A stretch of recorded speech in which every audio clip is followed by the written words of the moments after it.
Bueno, la ciudad de Castro se enmarca, ¿no es cierto?, dentro del proceso de conquista de Chile para poder llegar hasta el sur del continente americano, para poder cerrar de alguna manera también las incursiones de naves extranjeras al Imperio Español, en este caso, y se enmarca también dentro del proceso de extensión digamos, de la conquista de Chile hacia el sur. Y en ese contexto, la ciudad de Castro también, ¿no es cierto?, fue, digamos, su inicio como proceso de fundación y de conquista comenzó en el año 1566. En ese momento ya el gobernador de ese entonces, Rodrigo de Quiroga, comenzó ya a gestionar a través de su yerno Martín Ruiz de Gamboa para poder iniciar la conquista de la ciudad de Castro. En ese contexto, en el mes de enero, sale la hueste expedicionaria desde Osorno con 120 hombres, cruzan el canal de Chacao en una empresa náutica extraordinaria, en ese entonces cruzando caballares, usando las dalcas de los beliches y todo el avituallamiento para poder cruzar este canal en una hazaña náutica extraordinaria a nivel mundial. Logran cruzar, ¿no es cierto?, este canal, van costeando por todo el sector de la parte oriental de Chiloé y llegan a los sectores de la península de Putemún, Rilán, cruzan hacia los sectores geográficos donde hoy día se emplaza la ciudad de Castro y allí, ¿no es cierto?, observan las condiciones más importantes para poder fundar una ciudad, en este caso la ciudad de Castro. Los motivos de la fundación de la ciudad de Castro son, en primer lugar, los motivos militares. La idea era cerrar, digamos, la parte sur de América del Sur con una ciudad, poder tener también un triángulo defensivo con la ciudad de Valdivia, Osorno y Castro para poder, ¿no es cierto?, de alguna manera apaciguar a los indígenas de los llanos que estaban en la parte de Osorno y los sectores de los lagos.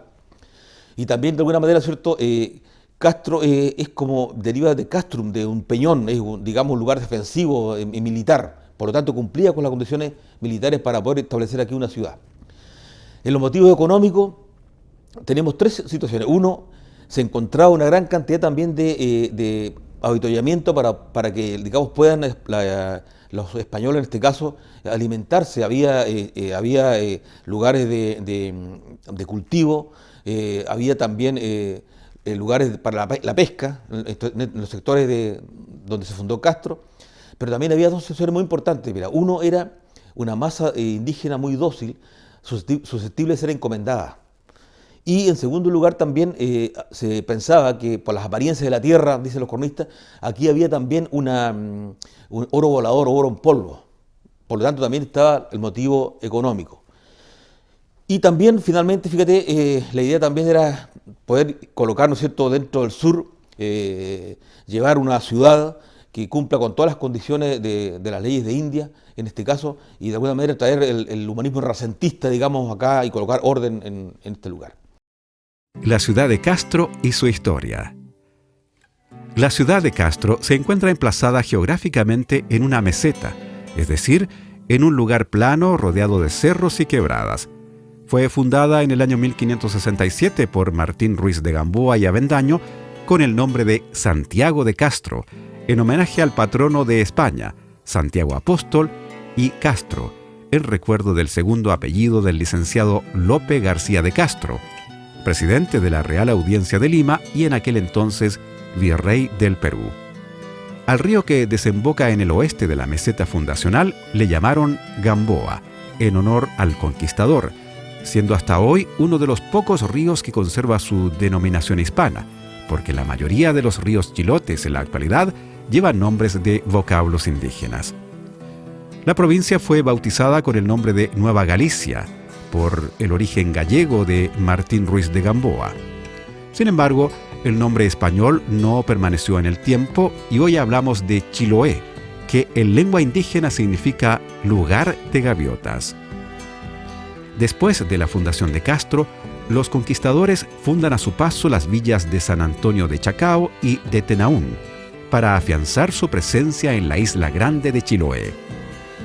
En el siglo XVIII se fundan las villas de San Carlos de Ancud, San Carlos de Chonchi y Santa María de Achao, que junto a las anteriores poblaciones serían los principales centros poblados creados a partir del proceso evangelizador, iniciado por los sacerdotes franciscanos y jesuitas. Por otra parte, coexisten con las villas españolas más de 80 pueblos con comunidades indígenas, entre los que destacan Ichuac, Vilupuyi, Cucao, Huillinco, Notuco, Terao, Tranqui, Chasmo, Chelín y Quehui, entre otros.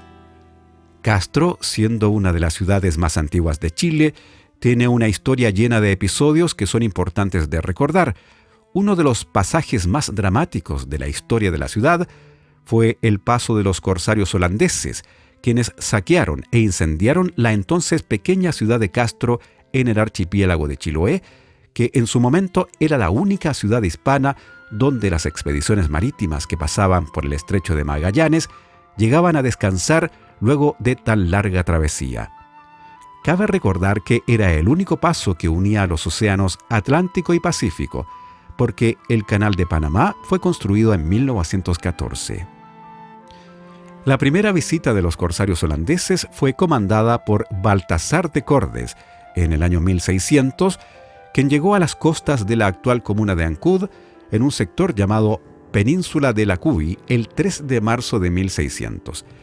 El 18 de marzo de 1600 atacaron e incendiaron la pequeña ciudad de Castro, quemando la iglesia y provocando la huida de los vecinos.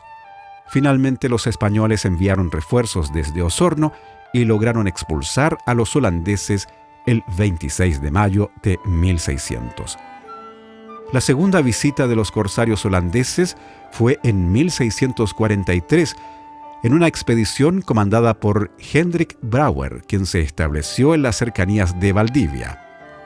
Los invasores desembarcaron en el poblado de Carelmapu, ubicado en el continente, casi al frente de la ciudad de Ancud, donde atacaron e incendiaron el fuerte. Luego se dirigieron a la ciudad de Castro, encontrándola deshabitada y destruida por sus propios habitantes, quienes escaparon a los cerros cercanos al conocer las noticias de la llegada de los holandeses. Al fallar la ocupación de Castro, la tripulación regresó a Ancud, lugar donde Brouwer, tras larga agonía, dado a que en una de sus incursiones por nuestro archipiélago sufrió el impacto de una flecha lanzada por un indígena, lo que le causó la muerte la mañana del 7 de agosto de 1643. Continuó la expedición su lugarteniente Elias Herkmans, quien ordenó el retorno a Pernambuco, posesión holandesa en Brasil, lugar donde Herkmans muere el 8 de enero de 1644. Llegado el siglo XIX, la ciudad pierde protagonismo frente a la ciudad de Ancud, la cual se convierte en el puerto principal del archipiélago y capital de la provincia de Chiloé. Sin embargo, en su historia, Castro tuvo destacadas visitas, como lo fue el paso del naturalista inglés Charles Darwin, quien en el verano de 1835, en su viaje de investigación por el mundo, pasó por la ciudad, la cual la describía como sombría y triste, donde en su plaza fundacional pastaban los corderos, señalando que del plano de cuadrícula que se había trazado por los españoles prácticamente no quedaba nada. Continuó señalando el joven guardiamarina Darwin, tripulante de la famosa fragata Beagle, que la pobreza de la ciudad era tal que no pudo conseguir una onza de azúcar y que no había un reloj, habiendo un anciano que daba la hora observando el movimiento del sol. Dicho testimonio refleja el estado de Castro y de Chiloé en los años posteriores a las guerras de la independencia y las consecuencias de la anexión a la República de Chile ocurrida en 1826. Después de la anexión militar a la República, el archipiélago cae en una suerte de olvido de parte de las autoridades republicanas, situación que se mantuvo por mucho tiempo. Será a fines del siglo XIX y comienzos del siglo XX que la ciudad de Castro tiene un nuevo renacer, con la construcción de un nuevo puerto y el paso de vapores que comunicaban el archipiélago con Valparaíso, Corral, Puerto Montt, Aysén y Punta Arenas. Dicha ciudad austral se convirtió con el tiempo en el lugar de inmigración de miles de chilotes que viajaban en búsqueda de trabajo en las estancias ganaderas que surgieron en toda la Patagonia. Este proceso migratorio se le conoce como golondrino, porque los chilotes viajaban en la temporada de trabajo en los frigoríficos y en la esquila de ganado lanar, regresando luego a su tierra natal. Sin embargo, muchos se quedaron en la zona sur austral, convirtiendo a Chiloé en padre y madre de ciudades y pueblos en Chile y Argentina. A inicios del siglo XX, la ciudad ve nacer el barrio Puerto, junto con la construcción del ferrocarril de trocha angosta, que unió a Castro y Ancud, y cuya estación terminal estaba ubicada en la actual calle Pedro Montt, muy cerca de la esquina con calle Blanco. La construcción del ferrocarril se inició en 1905 y fue todo un desafío, pues se abría paso en medio de un espeso bosque, cruzando ríos y enfrentando cerros y cuestas, siendo inaugurado en 1912. Sin duda, fue un gran adelanto para la época, pues el viaje entre Castro y Ancud duraba en promedio más de 4 horas, mucho menos que viajar a caballo o por vía marítima. El ferrocarril funcionó hasta 1960, ya que el terremoto de ese año provocó grandes daños a la vía, por lo que se decidió cerrarlo definitivamente y fomentar el mejoramiento de la Ruta 5 Sur o Panamericana, que nace en Norteamérica, terminando en la comuna de Quellón. Con el correr del tiempo, la ciudad de Castro toma su fisonomía actual. Se trazan de mejor manera las calles para la circulación de los primeros vehículos que llegan a la zona, y además la llegada de la electricidad es un signo de los nuevos tiempos. Hoy, Castro es la capital de la provincia de Chiloé y se ha convertido en un importante centro comercial y administrativo, consolidándose como una ciudad de servicio para los habitantes del archipiélago de Chiloé, como para los visitantes nacionales y extranjeros. Su población ha crecido considerablemente en los últimos años, presentando los problemas de las ciudades modernas de nuestro país. No obstante, a pesar de estos aires de modernidad, la ciudad sigue teniendo una escala humana. En la comuna se destacan sus iglesias, monumentos nacionales y patrimonio de la humanidad. Santiago de Castro, en el centro de la ciudad. Rilán, Nercón y Chelín. Se suma a estas la iglesia de Yauyau, declarada Monumento Nacional. Por otro lado, los palafitos son sin duda una de las postales más representativas de la comuna de Castro y nuestro archipiélago. El origen de estas singulares viviendas se remonta a principios del siglo XX, ubicándose las primeras construcciones en la actual calle Pedro Montt, a las orillas de la vía del ferrocarril de trocha angosta que comenzaba su recorrido por la ciudad. Otros barrios de palafitos son el de Gamboa, emplazado en la desembocadura del río del mismo nombre, y también lo fue el de la calle Pedro Aguirre Cerda, erradicado a inicios de los años 80. A estos variados componentes culturales y patrimoniales se les denomina paisaje cultural, el cual se compone de los elementos hechos por el hombre que se insertan en el medio natural.